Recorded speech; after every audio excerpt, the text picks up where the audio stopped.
महादेव दोस्तों, आज हम एक खूबसूरत रीडिंग करने जा रहे हैं। जिस रीडिंग में महादेव के अनुदेश हम आपको बताएंगे कि महादेव आपको क्या कहना चाहते हैं या आपके इष्ट देव आपको क्या कहना चाहते हैं। दोस्तों, हम ब्रह्मांड से सकारात्मक संदेश प्राप्त करेंगे और इस रीडिंग में जिसमें महादेव का संदेश आपको खास गाइडेंस देगा, वो जो कहेंगे वो मैं आपको बताने वाली हूँ। दोस्तों, आपको एक नई ऊर्जा इस वीडियो के माध्यम से मिलेगी, क्योंकि इस रीडिंग के थ्रू महादेव आपको हीलिंग भी भेज रहे हैं।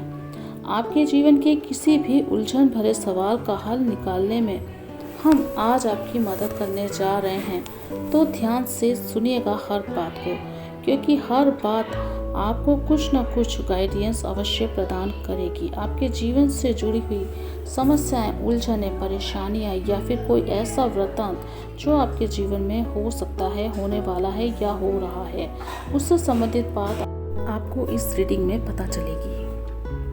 अगर आपको ये रीडिंग पसंद आए तो आप इसमें कमेंट सेक्शन में आप महादेव को धन्यवाद दे सकते हैं। दोस्तों, आप अपनी दिव्य जिंदगी में दिव्य मार्गदर्शन चाहते हैं तो इस वीडियो को ज़रूर अंत तक देखिएगा।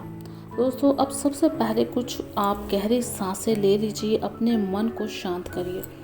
मैं यहाँ एक कैंडल जला रही हूँ। अगर आपके मन में कोई सवाल है तो उसे सोचिए और इस रीडिंग में अपने उत्तर को खोजिए। ओके, मैं अपना डेक शफल कर लेती हूँ एक बार। ठीक है, 3 कार्ड दोस्तों मैंने आपके लिए निकाल लिए हैं, जो आज आपके लिए एक खास संदेश लेकर के आ रहे हैं। दोस्तों, एक एक करके हम खोलते हैं आपके इस कार्ड से जुड़ी हुए रीडिंग को। दोस्तों, पहला कार्ड आया है द सन। यह कार्ड खुशी, सफलता और आत्मविश्वास को दर्शाता है। अगर आप किसी कठिन दौर से गुजर रहे हैं तो यह संकेत है कि अब चीज़ें आपके पक्ष में होने वाली है। ब्रह्मांड आपको ये कह रहा है कि आपकी मेहनत रंग लाने वाली है। दोस्तों, साथ ही साथ मैं आपको ये कहना चाहती हूँ कि जो भी मेहनत आप कर रहे हैं उसमें आपको अपना पूरा 100% देना है। 100% यानी कि मैं उस वे में कहना चाहूँगी, आपको उस पर पूरा फोकस रखना है। जैसे कि आपकी दिनचर्या में अगर आपके पास बहुत सारे काम हैं तो सबसे पहले प्राथमिकता आप अपने उस काम को दीजिए। नहाने धोने के अलावा जो भी आपके प्राथमिक काम है, जो बहुत ज़रूरी है, दैनिक चर्या की चीज़ें हैं, उनके लिए नहीं कह रही हूँ मैं, वो तो आप पहले कर लीजिए। लेकिन बाकी के जो काम, जो आपके जीवन के जुड़े हुए काम हैं, उन कामों में सबसे पहले प्राथमिक स्तर पर उसे रखिए। जो काम आपको करना ही है, प्रायोरिटी उसी काम की रखिए। ये कार्ड आपको यही बताता है कि आप अपने जीवन में उन चीज़ों को प्रायोरिटी दें जो चीज़ें आपके लिए अहम हैं। दूसरा कार्ड है द स्टार का कार्ड। यह कार्ड आशा, सकारात्मकता और आध्यात्मिक मार्गदर्शन का प्रतीक है। अगर आप किसी चीज़ को लेकर अनिश्चित महसूस कर रहे हैं तो भरोसा रखिए, ब्रह्मांड आपके लिए अच्छा ही करेगा। अपने सपनों पर विश्वास रखिए और आगे बढ़िए।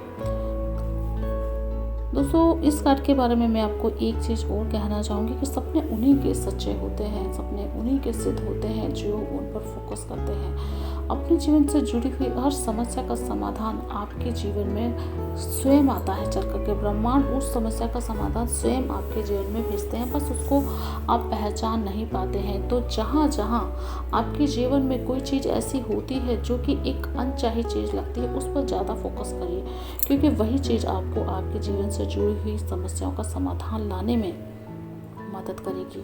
वो ही चीज़ आपको विशेष वो देने में मदद करेगी जिसको आप बिल्कुल नेगलेक्ट कर रहे हैं। हमारे घर में बहुत सारे लोग होते हैं जिन्हें हम नज़रअंदाज करते हैं, यानी कि हम अपने काम में इतने व्यस्त हो जाते हैं कि अपने ही लोगों की खुशियों को हम साइड में रख देते हैं। तो ऐसा बिल्कुल भी आपको नहीं करना है। आपके घर के इंसानों को आपको प्राथमिकता देने की ज़रूरत है, क्योंकि सकारात्मकता का कार्ड लेकर के आया है ये आपका रीडिंग।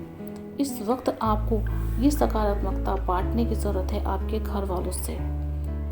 तीसरा कार्ड ये बता रहा है कि आपको कुछ सफलता, उपलब्धि और जीवन में संतुलन की ओर ध्यान देना है। यानी कि आप जिस भी चीज़ को पाने की कोशिश कर रहे हैं, उसकी उपलब्धि को और जीवन में संतुलन को आपको स्थापित करना है। यानी कि आपको फोकस तो लगाना है उस चीज़ की ओर, लेकिन जब उस चीज़ से आप ध्यान हटा लें, यानी कि वो चीज़ करने के अलावा कुछ और करते हैं, तो वहाँ से बिल्कुल ध्यान को आपको हटाना है। यानी कि आपको उसकी टेंशन, बॉदरेशन दिमाग में नहीं रखनी है। वो उस कहते हैं ना कि आप एक चीज़ पर फोकस करेंगे तो वही चीज़ मिलनी चाहिए, लेकिन काम और ऑफिशियल काम और घरेलू स्थिति दोनों में फ़र्क होना ज़रूरी है। यानी कि जब घर का काम करें, लोगों से जुड़ें, आपके पारिवारिक लोगों के साथ में रहें, तो उससे उस वक्त आपको दूसरी चीज़ों को बिल्कुल भूल जाना चाहिए। घर परिवार की स्थिति और बाहर की स्थिति दोनों में अंतर होता है। ऑफिशियल काम को ऑफिशियल तरीके से करिए, लेकिन जब ऑफिशियल काम करें केवल वही करिए, पूरा फोकस करिए। और अगर घर का काम करते हैं या लोगों से आप बातचीत करते हैं तो केवल उसी के ऊपर फोकस करिए। दोस्तों, आपके द्वारा की गई मेहनत का फल अब आपको मिलने वाला है। अगर आप किसी नई शुरुआत के बारे में सोच रहे हैं तो ये संकेत है कि आप सही रास्ते पर हैं।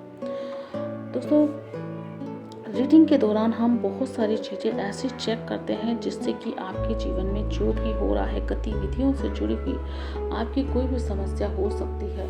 दोस्तों, आपके घर के एंसेस्टर्स आपको ये कह रहे हैं कि आपको अपने ऊपर फोकस करने के अलावा पारिवारिक लोगों के ऊपर भी फोकस करने की ज़रूरत है। आपको कहीं पर भी जाने की ज़रूरत नहीं है। जिस प्रकार से एक ईश्वर के साथ में हमारा कनेक्शन जुड़ा रहता है, उसी प्रकार से कनेक्शन आपको आपके घर के लोगों के साथ भी जोड़ने की आवश्यकता है। दोनों चीज़ों में आपको तारतम्य में बिठाना है, यानी कि दोनों को बैलेंस करना है। दोस्तों, इसके अलावा मैं आपको बहुत सारी रीडिंग आपके फेस से जुड़ी हुई, आपके जीवन के फेस से जुड़ी हुई आगे आने वाली वीडियोस के माध्यम से बताऊंगी, तो आप मेरे चैनल को सब्सक्राइब कर लीजिए। वीडियो ज़्यादा लंबी ना हो जाए, इसलिए इसको यहीं पे मैं ख़त्म करना चाहूँगी। मैं आपके जीवन में ढेर सारी खुशियाँ और सकारात्मक ऊर्जा की कामना करती हूँ। अगली बार फिर मिलते हैं एक नई रीडिंग के साथ। तब तक अपने आप से प्यार करिए और ब्रह्मांड पर भरोसा रखिए। हर हर महादेव।